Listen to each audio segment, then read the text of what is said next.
আপনি তো বাজার নাই, ৫০ বছর চুপ ছিলেন। যেই স্বাধীনতা আপনারা এনে দিয়ে গিয়েছেন, সেই স্বাধীনতা না আসলে তো আজকের শেখ হাসিনা যে অবস্থায় দেশকে নিয়ে গিয়েছিল, সেই ৭৫ এর পরে আরো হয়তো ২-১ বছর লাগতো শেখ মুজিবের সেখানে নিয়ে যেতে। তো আমাদেরকে এই যে উদ্ধার করে দিয়ে গিয়েছেন, এই কৃতজ্ঞতা বোধটা বাঙালি জাতির নেই। যে কারণে আজকে মেজর শরীফুল হক ডালিম বাংলাদেশের মাটিতে নেই। অথচ আপনাদেরকে সর্বোচ্চ সম্মাননা দিয়ে আমাদের দেশে রাখা দরকার ছিল। সেই সম্মানটুকু আমরা দেখাতে পারি নাই বলেই মাঝে মধ্যেই আবার ২০২৪ আসে। তো আপনি ওইটা নিয়ে আমার মনে হয় আ দেরি তো অবশ্যই হয়েছে, কিন্তু আমাদের জানা উচিত। এই জাতি প্রতিটা মানুষ জানতে চায় কি হয়েছিল ৭৫ এর ১৫ই আগস্ট। প্রথম কথা, প্রথম কথাটা হচ্ছে যে 15ই আগস্ট কিন্তু কোনো বিচ্ছিন্ন ঘটনা না। এটা সূত্রপাত হয় মুক্তিযুদ্ধ চলাকালীন অবস্থায়। আমরা বুঝতে পেরেছিলাম যে বাংলাদেশের মুক্তিযুদ্ধটা অ্যাকচুয়ালি কাদের ইন্টারেস্টে হচ্ছে। এটা কি আমাদের ইন্টারেস্টে হচ্ছে যে আমরা আমাদের দেশ যুদ্ধ করে স্বাধীন করব, নাকি এটার পেছনে অন্য কোনো উদ্দেশ্য কাজ করছে? যখন 7 দফাতে চুক্তি করে নজরুল ইসলাম আর তাজউদ্দিনকে পারমিশন দেওয়া হলো to establish provisional government in Calcutta, এই 7টা ক্লজ পড়ে সাইন করার পর, দস্তখত করার পরে নজরুল ইসলাম সাহেব ফিট হয়ে পড়ে গিয়েছিলেন যে এটা তো একদম একটা দাস খত যে আমরা ক্রমান্বয়ে ভারতের একটা করদ রাজ্য, তারপরে একটা অঙ্গরাজ্য হিসেবে অঙ্গরাজ্যে পরিণত হবে বাংলাদেশ, হবু বাংলাদেশ। আর ওই joint declaration between Osmani and general মানেকশর জয়েন্ট কমান্ড স্টাবলিশ করার পর কথা ছিল যে general Osmani on behalf of Bangladesh government will invite General Manekshaw to come and be present as an auxiliary force commander, সহায়ক শক্তির কমান্ডিং চিফ হিসাবে in the surrender ceremony, but the instrument will be signed by the Mukti Fauj commander-in-chief, who was General Usmani, Colonel Usmani. কিন্তু সেটা হতে দেওয়া হলো না। 16ই ডিসেম্বরে যে সারেন্ডার সেরেমনি হলো রেস করতে, সেখানে পরিষ্কার বাংলাদেশের জনগণ দেখতে পেল যে পাকিস্তান আর্মি সারেন্ডার করছে ভারতীয় সেনাবাহিনীর কাছে, এবং সেখানে সাইন করছেন আরোরা ভারতীয় বাহিনীর পক্ষে, আর ওদিকে নিয়াজি পাকিস্তানি আর্মির পক্ষে। সেখানে মুক্তিযোদ্ধারা কোথায়? আমরা পড়ে থাকলাম ঝাড়ুদার হিসেবে ইন্ডিয়ান আর্মির রাস্তা পরিষ্কার করে দেওয়ার কাজে, বনে বাদারে। আমাদের কি কোনো শহরগঞ্জে ঢোকার পারমিশন দিল না মুজিব সরকার, মানে তাজউদ্দিনের সরকার, আওয়ামী লীগ সরকার। সেই অবস্থায় কি প্রমাণিত, এটা এই ঘটনায় কি প্রমাণিত হলো?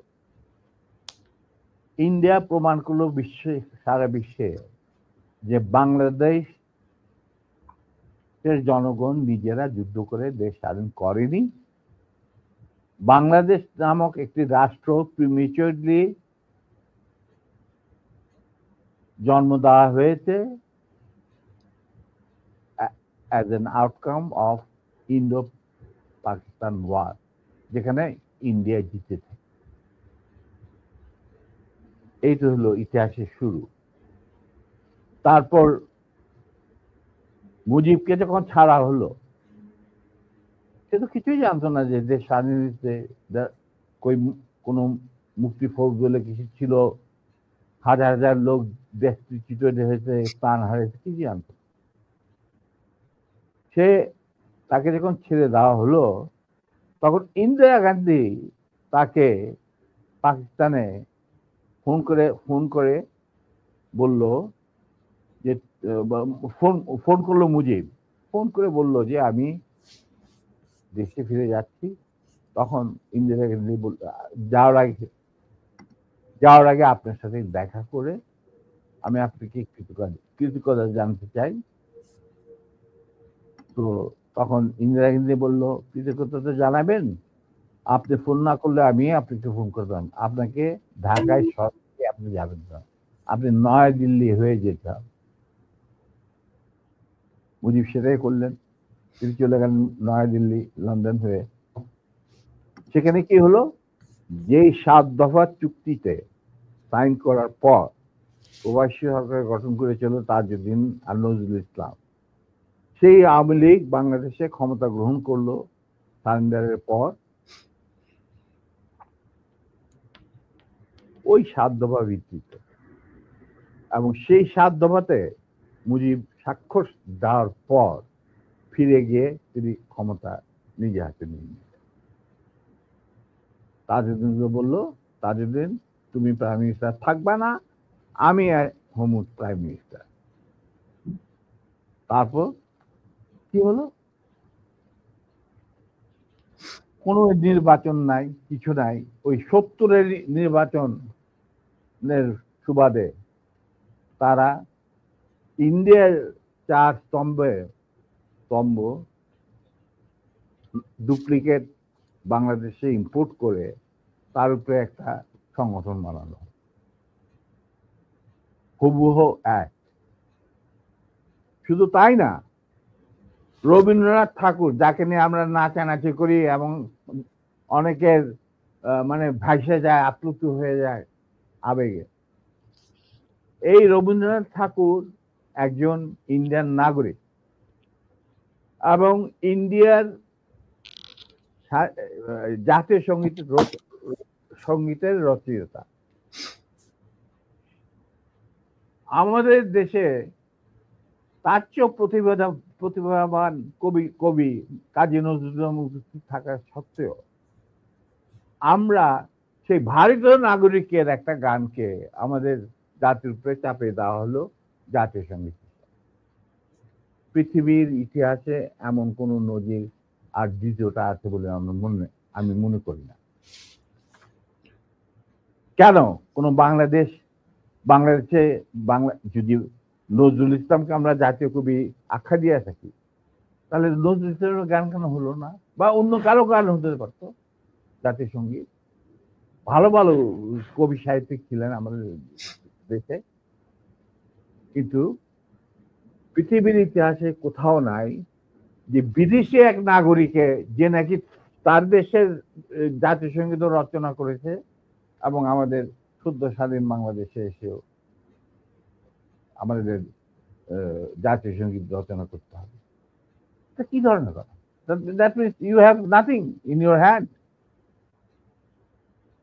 তারপর মুজিবকে দিয়ে রক্ষী বাহিনী সৃষ্টি করলো ইন্ডিয়া। তারা বাংলাদেশের সামরিক বাহিনীকে দুর্বল করে একটা নামের মাত্র সামরিক বাহিনী, হাতে লণ্ঠন, করে ঠনঠন, এই ধরনের একটা সেনাবাহিনী রাখবে। আর কারণ একটা সেনাবাহিনী তো রাখতেই হবে, কারণ যে কোনো জাতির মেরুদণ্ড হচ্ছে সেনাবাহিনী। ওই হাতে লণ্ঠন, করে ঠনঠন, আর আসলে তার চেয়ে অনেক শক্তিশালী